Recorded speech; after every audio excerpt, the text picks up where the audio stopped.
बिस्मिल्लाहिर्रहमानिर्रहीम।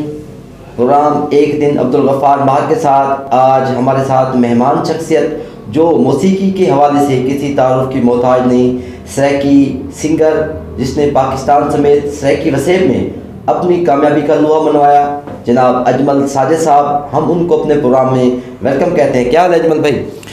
ठीक गफ़ार भाई, अल्हम्दुलिल्लाह, आपकी दुआएं, अल्लाह आपको सलामत रखे। और दोस्तों, मेरे लिए ये एक एज़ाज़ की बात है कि जब मेरा इब्तदाई सफ़र था म्यूज़िक का, तो उस वक्त भी अब्दुल गफ़ार माहर साहब की मोहब्बतें, डॉक्टर मोहम्मद सादिक साहब सोमरो साहब की मोहब्बतें मेरे साथ थीं, और अल्हम्दुलिल्लाह आज भी वैसी हैं, और आज मैं उनके पास हूँ अल्हम्दुलिल्लाह। अजमल भाई, मौसीकी का आगाज़ किया आपने, बहुत सी उस वक्त मुश्किलात थी, आपको कैसा लगा जब आपने मौसीकी का आगाज़ किया?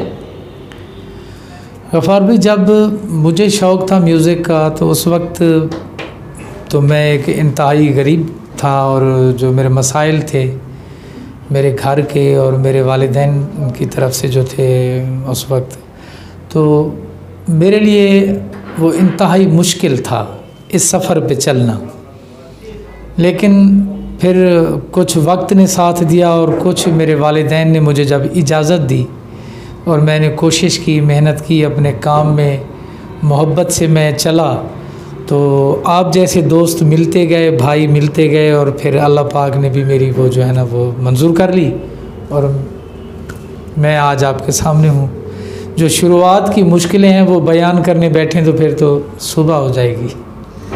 अजमल भाई, आपका माशाल्लाह अदबी घराना है, फैज़ मोहम्मद दिलचस्प एक बहुत बड़ा नाम, सूफ़ी नजीबुल्लाह नाज़िशी बहुत बड़ा नाम, फिर आपने अदब के ख़ानदान में दूसरी तरफ मौसीकी की तरफ, ये कैसे आपका ये अचानक कैसे ख्याल आया, क्या हुआ? गफ़ार भाई, अदबी घराना मेरा शुरू से है। मेरे मामू सूफ़ी फैज़ मोहम्मद दिलचस्प साहब जो कि सराइकी ज़ुबान के पहले गोल्ड मेडलिस्ट शायर थे, जिन्हें नवाब सादिक खान साहब ने गोल्ड मेडल दिया। और गफ़ार भाई, उसके बाद उनकी डेथ के बाद दिलचस्प सराइकी संगत वजूद में आई, जिसके बानी मेरे मामू नजीबुल्लाह नाज़ी साहब थे। वो भी एक अदबी काम ऐसा शुरू हुआ कि अल्हम्दुलिल्लाह आज तक उसका सफ़र जारी है संगत का। और मैं उस घराने में म्यूज़िक की तरफ कैसे आया, तो यूँ हुआ कि शेर व शायरी तो चल रही थी, मैंने भी स्टार्ट अपना शेर व शायरी से किया और नात पढ़ने से किया। तो फिर कुछ दोस्तों की मोहब्बत थी कि उन्होंने मुझे सुना, एक दो गीत मैंने ऐसे महफ़िलों में बैठ के सुनाए, तो उन्होंने ना मेरी तवज्जो इस तरफ कराई कि अगर आप म्यूज़िक में आओ तो आप कामयाब हो जाओगे। तो फिर मैंने सोचा भी चलो अदब की साइड तो एक हमारी है, तो क्यों ना मैं दूसरी साइड पे किस्मत को आज़मा कर देखूं। तो अल्हम्दुलिल्लाह मैंने कोशिश की और अल्लाह पाक ने मंजूर की। अच्छा, जब अजमल भाई आपने पहला एल्बम किया, उस वक्त आपके क्या तासुरात थे? आपको लग रहा था कि ये मेरा एल्बम कामयाब होगा? जी गफ़ार भाई, जब मैंने पहला एल्बम किया तो मेरी तैयारी थी, और जो मेरे सॉन्ग थे उन पे मुझे पूरा यकीन था कि इंशाल्लाह ये मेरे वसेब के शायर थे, और मैंने उनसे कलाम सेलेक्ट के गाए, तो वो मेरे वसेब के दुख थे, मेरे वसेब की बातें थी, मेरा कल्चर। जब मैंने उसका वीडियो बनाया तो मैंने अपने कल्चर को शूट किया, दिखाया दोस्तों को, तो अल्हम्दुलिल्लाह वो दोस्तों ने मेरे पहले एल्बम से ही मुझे मोहब्बत से नवाजा, और अल्हम्दुलिल्लाह मैं आज इस मकाम पे हूँ। अजमल भाई, आपको अवाम ने हमेशा मोहब्बत दी, आपके दोस्तों ने हमेशा आपको मोहब्बत दी, आप गुलकार बन गए, क्या गुलकारों ने भी आपके साथ ताउन किया? जी अल्हम्दुलिल्लाह, गुलकार दिलचस्प सराइकी संगत की तरफ से वहाँ पे जिंदू पीर कमाल में हमारे प्रोग्राम हुआ करते थे, मेरे मामू नजीबुल्लाह नाज़ी साहब करवाते थे। वहाँ पे अताउल्लाह सखीलवी साहब, शाजिया खुश्क साहिबा और मुल्क के नामवर गायक जिनमें मंसूर अली मलंगी साहब, मेरे दादा उस्ताद मरहूम, वो भी आए थे, जनाब एजाज़ राही साहब, और मेरे उस्ताद मोहतरम जो हैं जिनका सराइकी धरती में एक मुनफरिद नाम है अल्हम्दुलिल्लाह, उनकी अपनी पहचान, शहज़ादा आसिफ अली गिलानी साहब, वो भी बार बार वहाँ पे तशरीफ़ लाए, और बहुत से नामवर लोग वहाँ पे आए। तो उन्होंने जब मुझे वहाँ पे सुना, मेरा स्टार्ट था, तो उन्होंने जब सुना तो उन्होंने बहुत सारी मोहब्बतें बख्शी, और हर फनकार ने दुआएँ दी और मेरी रहनुमाई की। ख़ास तौर पर मेरे उस्ताद मोहतरम शहज़ादा आसिफ अली गिलानी साहब और लियाकत अली चोलिस्तानी साहब, ये दोनों मेरे उस्ताद हैं, इन्होंने बहुत सारी मोहब्बतें बख्शी। अच्छा अजमल भाई, आपने शायरी भी की, गुलकारी भी की, फिर एकदम आपको अदाकारी का भी शौक़ हुआ। अदाकारी का कैसा रहा आपका काम? गफ़ार भाई, अदाकारी मेरा शौक़ नहीं था। अदाकारी में जो है ना, वो मेरे आप जैसे भाई हैं, मेरे बड़े भाई आसम फरीदी साहब, ये सेहरा उनके सर जाता है कि उनकी मोहब्बत को मैं झुटला नहीं सका, मैं इनकार न कर सका। उन्होंने हुक्म दिया, वो बड़े थे, उन्होंने हुक्म दिया कि आपने ये करना है, तो मैंने उनके हुक्म को बजा लाते हुए वो काम किया।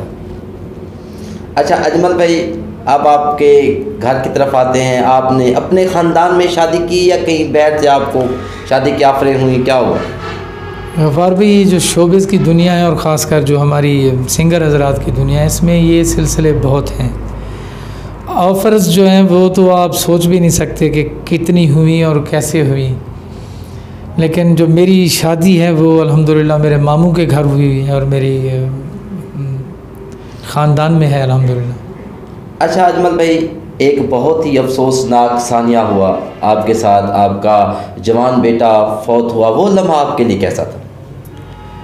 गफ़ार भाई, आप भी समझ सकते हैं और इस दुनिया में जितने भी लोग हैं वो ज़्यादा बेहतर समझते हैं कि जब कोई अपना बिछड़ता है तो वो वक्त कैसे गुज़रता है और लम्हे वो कैसे होते हैं। जो मेरा तजर्बा है वो, मेरे अपने बहुत सारे मुझसे बिछड़ गए, मैं एक एक का नाम लूँ, लंबी दास्तान है। लेकिन सकलैन का मुझसे बिछड़ना ऐसे था कि जैसे मुझसे मेरी कायनात पिछड़ी हो। अच्छा अजमल भाई, माशाल्लाह आप अच्छा गा रहे हैं। आपके किसी बेटे को भी गाने का शौक़ है? गफ़ार भी, पहले तो शौक़ नहीं था, लेकिन सकलैन के जाने के बाद अचानक से ना, जो सकलैन से छोटा है मेरा बेटा सबतैन अजमल, उसने मुझसे इजहार भी किया और फिर मैंने उसके 1-2 सॉन्ग भी किए हैं। अभी उसके माशाल्लाह 5 से 6 सॉन्ग मार्केट में आ चुके हैं और एक सॉन्ग हमने मिल के गाया है अपने मेरे बेटे की याद में, सकलैन की याद में, बस्से जिंदू पीर तेरा, वो हमने मिल के गाया। और अल्हम्दुलिल्लाह मुझे उसमें अपना मुस्तकबिल और अपना अक्स नज़र आता है कि वो इंशाल्लाह मेरे साथ साथ या मेरे बाद मेरा नाम ज़रूर रोशन करेगा। अल्लाह ताला बेटे को कामयाबी अता करे। अच्छा अजमल सादिक साहब, आजकल मौसीकी की सूरत हाल आपके सामने है, कैसा देख रहे हैं आप? मौसीकी का आगे मुस्तकबिल है या नहीं? सोशल मीडिया का दौर है, वो कैसेट का ज़माना गया, सीडी का ज़माना गया, अब आपको कैसा लग रहा है? मौसीकी का अरूज ऊपर आएगा, सोशल मीडिया का फ़ायदा हुआ या फ़नकारों को नुकसान हुआ? गफ़र भाई, ये ना एक वक्त है, पीछे हम अगर नज़र दौड़ाएं तो पीछे एक वक्त ये भी था कि ऑडियो कैसेट का दौर भी नहीं था लेकिन फ़नकार थे। फिर ऑडियो कैसेट का दौर आया तो उसने फ़नकारों में एक नई तक़वियत बख्शी और उनको हौसला दिया, तो वो मुल्क में, दुनिया में फैले, मुल्क में फैले। और उसके बाद सीडी का दौर आया तो बात दुनिया तक चली गई। अब सोशल मीडिया का जो दौर है वो अब पूरी दुनिया के हाथों में आ गया है। बिल्कुल, सोशल मीडिया एक ऐसा मीडिया आया है अभी कि हर जो नए सिंगर भी हैं वो अपना शौक़ पूरा करने के लिए सॉन्ग रिकॉर्ड करवाते हैं, वीडियो बना के वो यूट्यूब पे डालते हैं जब, तो अब सोशल मीडिया की तवस्सुत से ये सारा कुछ जो है ना वो पूरी दुनिया के हाथों में आ गया है। हर सिंगर, हर किसी को पूरी दुनिया में अपने हाथों में मुयस्सर है। आप बस आप यूट्यूब पे सर्च करें और देखें। और मैं ये कहना चाहूँगा कि अब नए लोगों के लिए ये जो मौका है ये सबसे आला और ख़ूबसूरत मौका है। लेकिन एक बात और भी करूँगा कि आप मेहनत करके आओगे, ख़ुद को अगर मनवाना है, बनाना है, कुछ दुनिया में दिखाना है आपने करके, तो आप मेहनत करके जब आओगे तो इंशाल्लाह अल्लाह पाक आपको नाम देगा। अच्छा अजमल सादिक साहब, आप अपने चाहने वालों को, मोहब्बत करने वालों को क्या पैगाम देंगे? गफ़ार भाई, मोहब्बतें बांटना मेरा मिशन है और मेरी हमेशा ही कोशिश रही है कि मैं कभी भी मेरी तरफ से मेरे किसी भाई, किसी दोस्त की दिल आज़ारी ना हो। और मैं जहाँ भी जाता हूँ अपने वसेब में, वसेब से बाहर, पाकिस्तान में या पाकिस्तान से बाहर, तो मैं यही पैगाम देता हूँ कि ज़िंदगी छोटी सी है, इसको आप मोहब्बत से गुजारें, प्यार से गुजारें, ऐसे गुजारें कि आपके जब आप चले जाएं तो दुनिया में आपको अगर याद किया जाए तो इंतहाई खूबसूरत लफ्ज़ों में याद किया जाए। और बस ये जो हमारा कल्चर है, ये जो हमारा वसेब है, और जो मेरे पाकिस्तान के लोग हैं वो अपने वतन से मोहब्बत करें। हम अपने वतन के साथ ही खूबसूरत हैं और पहचाने जाते हैं। अल्लाह मेरे वतन को सलामत रखे, अल्लाह पाक आप सबको सलामत रखे। आप मोहब्बतें बाँटें, इस नफ़रत को ख़त्म करें। जी, ये थे अजमल साजिद, जिनका कहना था कि ये पाकिस्तान के साथ प्यार करें, अपने वसेब के साथ प्यार करें, मोहब्बतें बाँटें, नफ़रतें ख़त्म करें। इंशाल्लाह फिर अगले इंटरव्यू में आपके साथ होंगे। अल्लाह हाफ़िज़।